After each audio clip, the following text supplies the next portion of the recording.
نظر آتا ہے.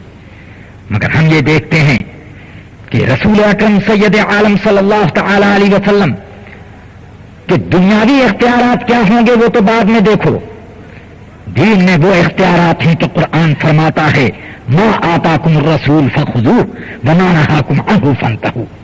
رسول جو دے دیں وہ لے لو، اور رسول جس چیز سے روک دیں اس سے بعد آ جاؤ. تو نبی کے وہ اختیارات ہیں.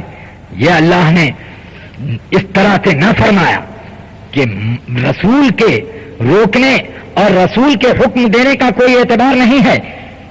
جب میری طرف سے اور میرا حوالہ دے کر کے وہ حکم دیں تو مانا جائے گا، یہ اللہ نے نہ فرمایا، بلکہ ڈائریکٹ اس طرح کی بات کہی گئی کہ رسول جو دے دیں وہ لے لو اور جس سے روک دیں اس سے بعد آ جاؤ. اس سے یہ سمجھ میں آتا ہے کہ اللہ نے اپنے رسول کو دین کے معاملے میں اپنا خلیفہ مطلق بنا دیا ہے، اپنا نائب اعظم بنا دیا ہے. اب رسول جس چیز کو چاہیں حلال کریں اور جس کو چاہیں حرام کریں.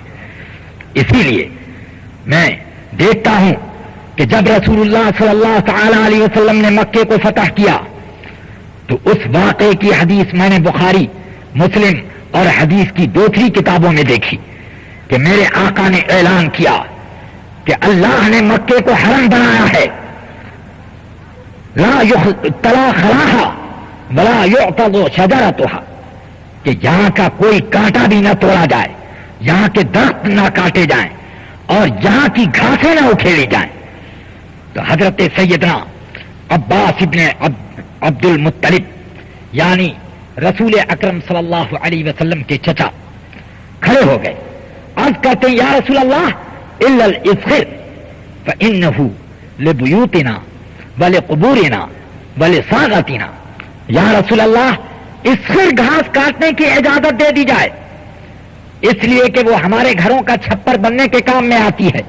قبروں کو میں جب مردوں کو لٹایا جاتا ہے تو تختے پر اس کو لگایا جاتا ہے، اور جب کوئی سونے کا کاروبار کرنے والا نیاریا اپنا سونا پگھلاتا ہے تو اس میں اسی گھاس کو استعمال کیا کرتا ہے. یا رسول اللہ اس کی اجازت دے دی جائے. میرے آقا نے فرمایا الا الاسخر، الا الاسخر، ہاں اجازت ہے اسخر گھاس کی، اسخر گھاس کاٹنے کی اجازت ہے. بولو، ایک طرف تو پہلے میرے آقا نے یہ فرما دیا تھا کہ کوئی کانٹا یہاں کا توڑا نہ جائے، کوئی درخت کاٹا نہ جائے، کوئی گھاس اکھیڑی نہ جائے. مگر ایک طرف جب رسول اللہ صلی اللہ علیہ وسلم کے چچا حضور سے ایک درخواست کرتے ہیں تو میرے آقا نے یہ نہ کہا کہ یہاں پر میرا اختیار سلب ہو گیا، میرا کوئی اختیار کام نہ آئے گا، اللہ کا یہی حکم ہے، اسی نے مکے کو حرم بنایا ہے، وہ اگر جائز کرے گا تو جائز ہوگا، نہیں تو نہیں. مگر میرے آقا نے فرمایا جاؤ، اس پھر گھاس کاٹنے کی اجازت ہے. اس سے یہ سمجھ میں آ گیا کہ میرے آقا رسول اکرم سید عالم صلی اللہ علیہ وسلم کو اللہ نے حلال اور حرام کے بارے میں یہ اختیار دے دیا ہے کہ جس چیز کو چاہیں حلال کریں اور جس چیز کو چاہیں حرام فرما دیں. پڑھیے درود پاک، اللہم صلی علی سیدنا و مولانا محمد معدن الجود والکرم وعلی آلہ و اصحابہ وبارک وسلم. پھر آپ آگے بڑھیں. ایک موقع پر میرے آقا رسول اکرم سید عالم صلی اللہ علیہ وسلم نے حج کی فرضیت کا اعلان کیا. مسلم شریف اور نسائی شریف کی حدیث آپ مطالعہ فرمائیں. میرے آقا صلی اللہ علیہ وسلم نے اعلان فرمایا یا ایھا الناس ان اللہ قد فرض علیکم الحج. اے لوگو، اللہ تعالی نے تمہارے اوپر حج کو فرض کر دیا ہے. جو حج کی استطاعت رکھتا ہے اس کے اوپر حج فرض ہے. یہ اعلان ہوا تو رسول اکرم سید عالم صلی اللہ علیہ وسلم کے ایک صحابی حضرت اقرا ابن حابس تمیمی رضی اللہ تعالی عنہ کھڑے ہو گئے. عرض کرتے ہیں یا رسول اللہ افی کل عام، یا رسول اللہ کیا حج ہر سال کرنا پڑے گا؟ جیسے ہر سال رمضان میں روزہ رکھنا پڑتا ہے، ہر سال ہمیں زکوٰۃ دینی پڑتی ہے، ہر سال ہمیں قربانی کرنی ہوتی ہے، کیا یا رسول اللہ اسی طرح سے حج بھی ہر سال ہم کو کرنا پڑے گا؟ میرے آقا صلی اللہ علیہ وسلم ارشاد فرماتے ہیں لو قلت نعم لوجبت فی کل سنہ وما استطعتم، اگر میں کہہ دیتا کہ ہاں تو ہر سال کے لیے فرض ہو جاتا، اور تم طاقت نہیں رکھ پاتے کہ ہر سال اس حج کو ادا کر سکو.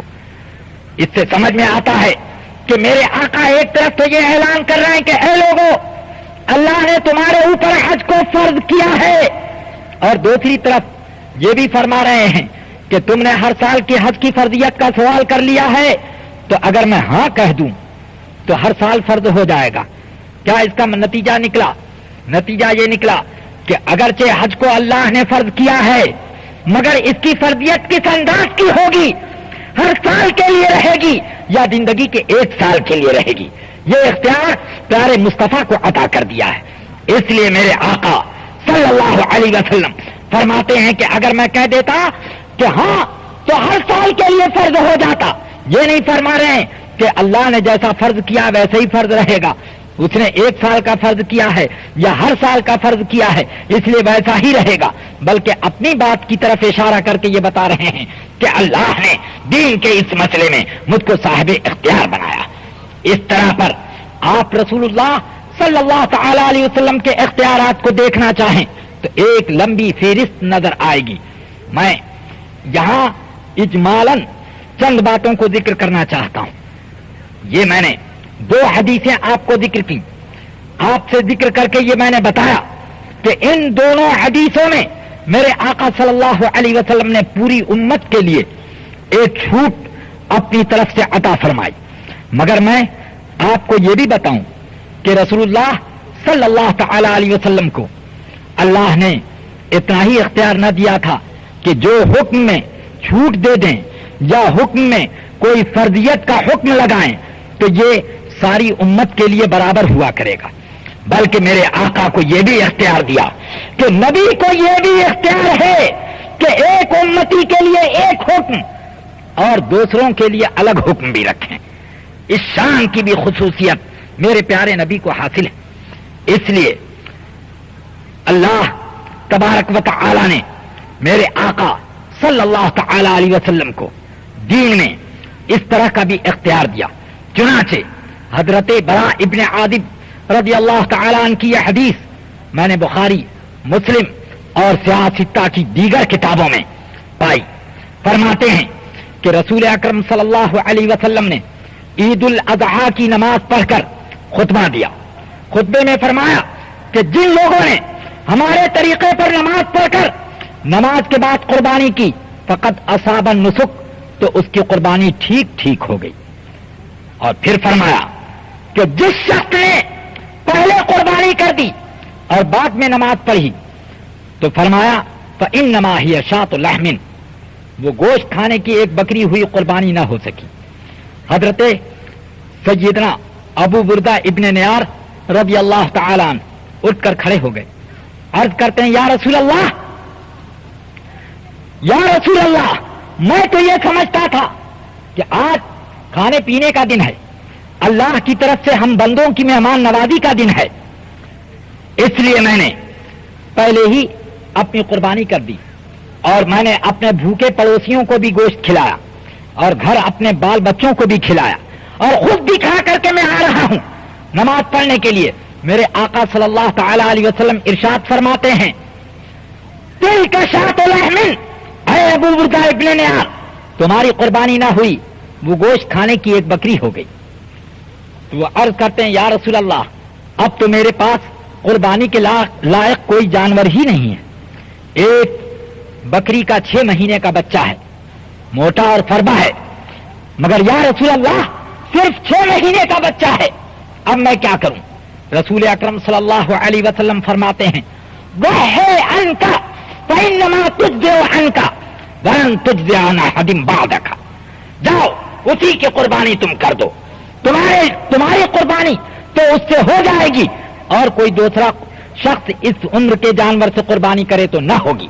تو سبحان اللہ، ذرا دیکھو تو صحیح، میرے آقا جب نوازنے پر آئے ہیں تو اپنے ایک وہ صحابی جو سب سے اونچے درجے کے صحابی نہیں ہیں ان کو بھی نوازا تو یہ خصوصیت عطا کر دی کہ 6 مہینے کے بکری کے بچے سے آپ قربانی کرنا چاہو تو کر لو، مگر اور دوسرا کوئی کرے گا تو قربانی نہ ہوگی. تو اس سے یہ بات کھل کر کے سامنے آ جاتی ہے کہ میرے آقا سید عالم صلی اللہ علیہ وسلم کو اللہ نے دین کے معاملے میں وہ اختیار عطا کیا ہے کہ اگر وہ چاہیں تو ایک حکم اپنے ایک امتی کے لیے خاص کر دیں اور ساری امت کے لیے ایک الگ طرح کا حکم رکھیں. اسی لیے 6 مہینے کے بکری کے بچے سے اگر کوئی آدمی قربانی کرے تو اس کی قربانی نہ ہوگی. امت کا کتنا ہی بڑا بزرگ کیوں نہ ہو، صحابہ میں کتنے ہی اونچے اور مرتبے پر فائز کیوں نہ ہوں، مگر یہ خصوصیت میرے آقا نے ابو بردہ کو عطا کر دی ہے تو ان کے لیے تو ہو گیا اور کسی کے لیے نہ ہوا. تو ذرا سوچو کہ دین کے معاملے میں جب پیارے مصطفیٰ کا یہ اختیار ہے تو دنیا کے معاملے میں کتنا بڑا اختیار ہوگا. اس لیے ہم کہتے ہیں کہ اللہ تبارک و تعالی نے دین کے معاملے میں ساری دنیا کو مفلوج اور بے اختیار کر کے یہ بتا دیا ہے کہ میرے پیارے محبوب کے اختیارات کو سمجھنا ہو تو دین کے معاملے میں ذرا غوطہ زنی کرو تو یہاں میرے پیارے حبیب کے اختیارات کھل کر کے سامنے آئیں گے اور اس کے نتیجے میں تم کو یہ بھی سمجھ میں آ جائے گا کہ جس جگہ تمہارے اختیارات مفلوج اور بے بس نظر آتے ہیں وہاں پر میرا محبوب با اختیار نظر آتا ہے. تو جہاں تم با اختیار نظر آتے ہوگے وہاں پر میرے محبوب کے اختیارات کی کیا شان ہوگی اس کا تم کیا اندازہ کر سکتے ہو. پڑھیے درود. اللہم صلی علی سیدنا و مولانا محمد معدن الجود والکرم وعلی آلہ و اصحابہ وبارک وسلم.